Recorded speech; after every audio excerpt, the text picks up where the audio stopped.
hoisting, and I'll be running through the capabilities shortly.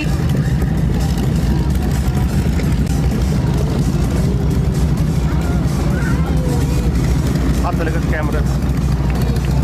The Augusta 109 was initially produced by Augusta and later by Augusta Westland, which is now Leonardo SPA. Yo. The Augusta's first flight took place in the year 1971. There are numerous variants of A109, including utility, military, and executive models.